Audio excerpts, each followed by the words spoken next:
10-12 વર્ષની દીકરી ઢોરા ચારે છે, એકલી હો વગડાની માલિપા પ્રભુને ખોળે, અને બગડતા ધમા ધમા ઘોડલી નીકળી અને દીકરીને જોઈ ગયો બારવટીયો અને નીચા નેણ ઢાળી. કોઈ દી બાપુ એને સ્ત્રીને સામે નજર નહોતી કરી જોગીદાસ ખુમાને છે, કોઈ દી નહીં. એનું પ્રમાણ હું તમને આપું. 15 વર્ષ પહેલા અમે ભોવાયા જોવા, જોરુભાઈ ખુમાણ અમારા ગુજરિયા દરબાર, અમે ભોવાયા જોવા ગયા ઉમરાળા. ત્યાં એ જોગીદાસ ખુમાણનું પાત્ર લઈને જે ભોવાયો આવ્યો ને એને હવારો હવાર બેનો સામે જોયું નહોતું સાહેબ. કલ્પના કરો, એનું પાત્ર ભજવનાર મારા. આ તો હકીકત છે કે નીચા ને ઢાળી દીકરી પાસે જઈ જોગીદાસ ખુમાણે એટલું, દીકરી એકલી છો? હા એકલી છું ભાઈ. આજુબાજુમાં તારા પિતા, તારા કાકા, કોઈ મામા, મોટા ભાઈ કોઈ છે કે ના? કોઈ નથી, હું એકલી છું. કોઈ નથી તો ના કોઈ નથી. એનું કહાની છે કે મારા માવતર તો મરી ગયા, મારા મામાનું ગામ છે ભાઈ, એના ઢોરા ચારું છું ને મોટી થાઉં છું.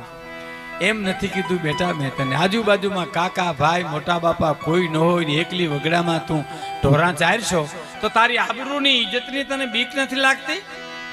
હે કે તારી આબરૂની ઇજ્જતની બીક નથી લાગતી? અને સાહેબ 18 વર્ષની દીકરીએ જવાબ આપ્યો તો બીક શેની લાગે જોગીદાસ ખુમાણ? એને ખબર નથી આ જોગીદાસ ખુમાણ છે. શેની બીક લાગે?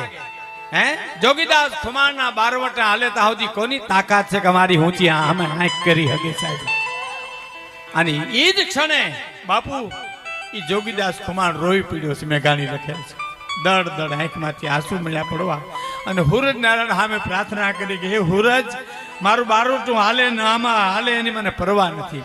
ભાવનગર મહારાજ સમજે ન સમજે એની મને કોઈ પરવા નથી, પણ આવી દીકરીઓ મારી ઉપર વિશ્વાસ રાખીને ઢોરા ચારે છે ને એવી આબરૂ રાખજે સૂરજ નારાયણ, મારી ઇજ્જત રાખજે, મારા બાપ મારી આબરૂ રાખજે એવી. અને ભાવનગર તો ભાવનગર છે બાપુ. ભુજ મહારાજને મારી સલામ છે, જુનાગઢ નવાબને સલામ છે, જામનગર જામ સાહેબને સલામ છે, પણ ભાવનગર ભાવનગર છે સાહેબ. 18 પાદરના ધણીની વાત કરું તો એક જ ભાવનગર રાજમાં બાપુ એક એવો નિયમ હતો કે પ્રજાના ઘરમાં ચોરી થાય તો રાજને જાણ કરવાની, બસ કે અમારા ઘરમાંથી આટલી ચોરી થઈ તો રાજ ચોરને પકડી દે સાહેબ. ગઢવી સાહેબ, રાજ ચોરને પકડી દે અને રાજ તરફથી ભરપાઈ કરવામાં આવે સાહેબ. બીજો ત્રીજો રસ્તો જ નહીં. તમારે મહારાજને કહી આવવાનું દરબારગઢમાં